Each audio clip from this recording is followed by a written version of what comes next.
Assalamualaikum warahmatullahi wabarakatuh. Halo semua, ayo belajar kimia dengan Bu Dona.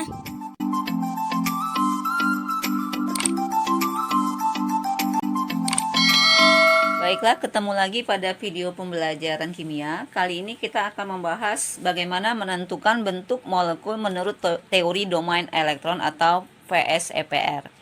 Apa itu bentuk molekul? Yaitu gambaran tentang susunan atom-atom dalam suatu molekul berdasarkan susunan ruang pasangan elektron dalam atom atau molekul, baik pasangan elektron bebas (PeB) ataupun yang berikatan yang disebut dengan PeI. Kemudian apa itu domain elektron? Domain elektron itu sama dengan pasangan elektron. Jadi istilah domain itu sama dengan pasangan elektron. Kita sudah tahu bahwa pasangan elektron ada dua. Ada pasangan elektron ikatan, PeI, dan ada pasangan elektron bebas atau PeB. Jadi domain itu mencakup PeI dan PeB. Ya. Kemudian kita lihat sekarang mengenai teori domain elektron. Teori domain elektron ini dikenal juga dengan teori VSEPR atau disebut juga dengan teori tolakan pasangan elektron valensi. Teori ini menyatakan bahwa PeI dan PeB itu akan saling tolak-menolak. Nah, tolakan juga terjadi disebabkan oleh pasangan elektron sejenis. Jadi bukan hanya antara PeB dan PeI, tetapi tolakan juga bisa terjadi antara pasangan elektron sejenis. Bisa saja PeB dengan PeB atau PeI dengan PeI. Sehingga tiap pasangan elektron akan cenderung berjauhan untuk meminimalkan gaya tolakan tersebut. Adapun urutan tolakan antara pasangan elektron, ternyata tolakan antara pasangan elektron bebas dengan pasangan elektron bebas itu paling besar tolakannya, gaya tolakannya. Kemudian diikuti PeB, PeI, dan yang terakhir yang paling lemah gaya tolakannya adalah antara PeI dan PeI. Jadi yang paling besar itu gaya tolakannya terjadi antara sesama pasangan elektron bebas.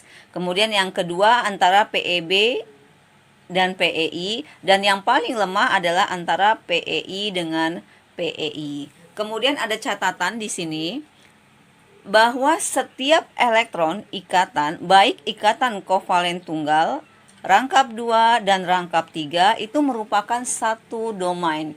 Jadi kalau ada pasangan ikatan kovalen rangkap 2, dia termasuk satu domain.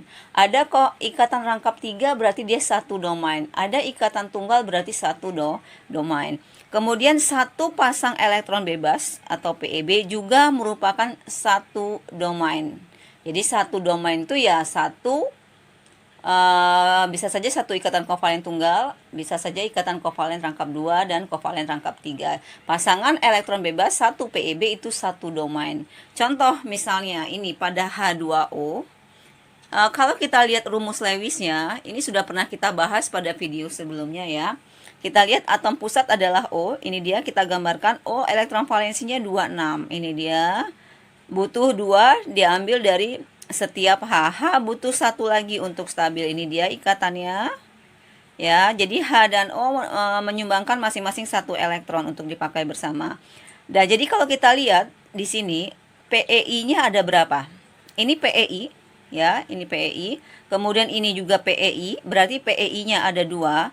Kemudian PeB, perhatikan pada atom pusat, ternyata ada 2 pasang elektron yang tidak dipakai berikatan, berarti ini disebut dengan PeB. Jadi PeB. Jadi PeB-nya ada 2. Nah, kalau kita hitung jumlah domain totalnya ya ada 4. PeI-nya 2, PeB 2. Jadi satu pasang ini satu domain. Satu pasang PeI satu domain. Satu pasang PeB satu domain. Kemudian ini satu domain. Jadi total domain elektronnya ada 4, atau jumlahkan saja PeI dan PeB-nya, berarti jumlah domainnya ada 4, terdiri dari PeI 2 dan PeB 2. Nah, sekarang bagaimana kita menentukan tipe molekul atau bentuk molekul dari beberapa molekul ini? Dapat dirumuskan dengan AXMN. A itu adalah atom pusat, X adalah PeI, dan E adalah PeB. Mn ini menyatakan jumlah PeI dan jumlah PeB-nya. Contoh pada H2O. H2O kita sudah buat ini tadi. Kita dapatkan tadi PeI-nya ada berapa? Ya, PEI-nya ada 2, PEB-nya ada 2. Berarti rumus tipe molekulnya adalah PEI 2, PEB 2. Berarti AX X itu adalah PEI ada 2, maka AX2E2. Nah, sekarang bagaimana bentuk molekulnya? Nah, bentuk molekul berdasarkan PEI dan PEB di sini sudah Ibu tampilkan tabel.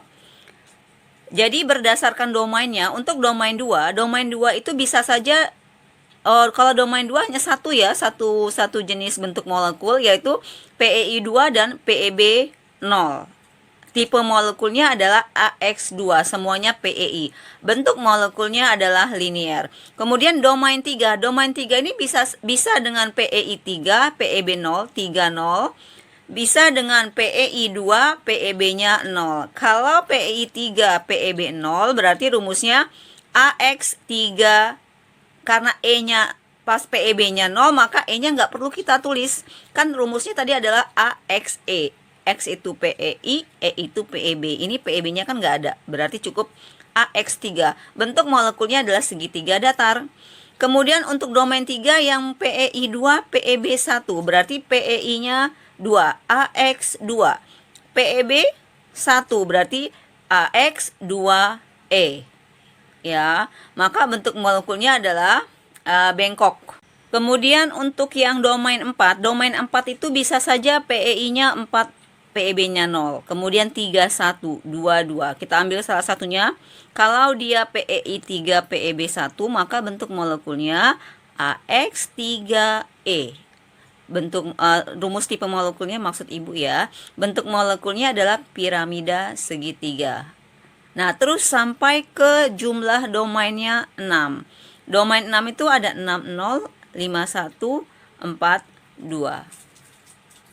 Nah, ini kalau kita mau lihat bagaimana bentuk molekulnya dalam gambar ya.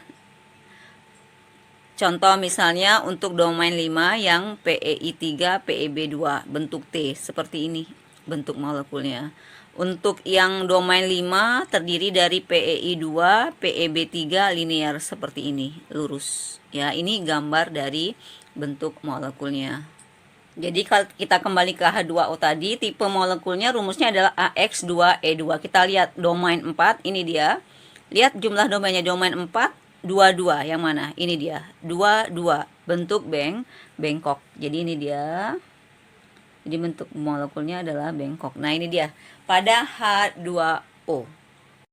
Contoh kedua pada CH4, kita lihat bagaimana rumus Lewisnya. C624 konfigurasinya, H1 konfigurasinya 1, atom pusat adalah C. Kita buat rumus Lewisnya, ini C dengan 4 elektron valensi, kemudian H. C atom pusat kita gambarkan di tengah, 1, 2, 3, 4, kemudian yang akan bergabung adalah 4H. Jadi tinggal bergabung di elektron yang masih sendiri pada C. Ini dia rumus Lewisnya. Kalau kita lihat rumus strukturnya, ini dia. Maka dari sini, dari gambar struktur Lewis dan rumus Lewis dan rumus struktur ini, maka PEI-nya itu ada 4. 1, 2, 3, 4. PEB-nya ada? Tidak ada. Ini. Semua C elektronnya sudah digunakan berikatan, berarti PEB-nya 0. Berarti tipe molekulnya adalah AXE-nya kita buat AX. Lihat, PEI-nya 4, berarti AX4. E-nya PEB-nya 0, kalau 0 tidak perlu kita tulis, berarti tipe molekulnya adalah AX4. Kita lihat di tabel AX4. Domainnya jumlahnya semua 4 ya. Kita lihat domain 4, ini dia. Ini domain 4, kita lihat yang PEI-nya 4, PEB 0. Nah, ini dia. Maka AX4 bentuk molekulnya adalah tetrahedral. Kita tulis tetrahedral. Nah, ini menentukan bentuk molekul dengan menggambarkan rumus Lewisnya. Nah, ada cara lain kita dapat menentukan bentuk molekul atau tipe molekulnya dengan menggunakan rumus. Nah, sekarang bagaimana menentukan tipe molekul atau bentuk molekul dengan menggunakan rumus? Tetap kita menggunakan rumus tipe molekulnya AXMEN ya. Jadi A atom pusat, X menyatakan jumlah atom yang terikat pada atom pusat. Kemudian E, menentukan E-nya dengan rumus, ini dia rumusnya. E sama dengan EV atom pusat dikurang si X-nya, yaitu jumlah atom yang terikat pada atom pusat dibagi 2. Contoh ya, kita tadi sudah membuat H2O kan ya, kita tetap menggunakan H2O, kita akan bandingkan dengan yang menggunakan rumus Lewis. H2O, atom pusatnya adalah O. Kita hitung berapa elektron valensinya, karena kita butuh data elektron valensinya. O826, berarti EV-nya sama dengan 6, karena kita perlu ini untuk menggunakan rumus E ini. Kemudian X-nya adalah 2. Dari mana 2? X itu menyatakan jumlah atom yang terikat pada atom pusat. Lihat, H2O berarti jumlah H yang terikat pada atom pusat. Jumlah H yang terikat pada atom O ada 2. Berarti X-nya sama dengan 2. Ya, karena jumlah H yang terikat pada atom O, pada O ada 2. Kemudian baru kita hitung E-nya. E-nya adalah EV atom pusat dikurang X per 2. EV atom pusat kita sudah dapat 6 dikurang X-nya. X adalah ini dia, 2. Kemudian dibagi 2. Berarti 6 kurang 2 dibagi 2, berarti 4/2. Sama dengan 2. Ini adalah data PEB-nya atau E-nya. Berarti tipe molekulnya adalah AX. X-nya tadi ini dia 2. AX2. E-nya adalah 2. AX2E2. Yaitu tetrahedral. Jadi ini sama dengan yang kita buat dengan rumus Lewis tadi, H2O. Dapatnya adalah AX2E2. Bentuk molekulnya adalah tetrahedral. Nah, untuk latihan silakan kalian coba, ini dia, tentukan bentuk molekul dari SiCl4, SF6, dan PCl3. Baiklah, selesai sudah materi kita hari ini, yaitu mengenai menentukan bentuk molekul berdasarkan teori domain elektron. Semoga video ini dapat membantu kalian untuk belajar di rumah. Ibu tutup. Wassalamualaikum warahmatullahi wabarakatuh. Thank you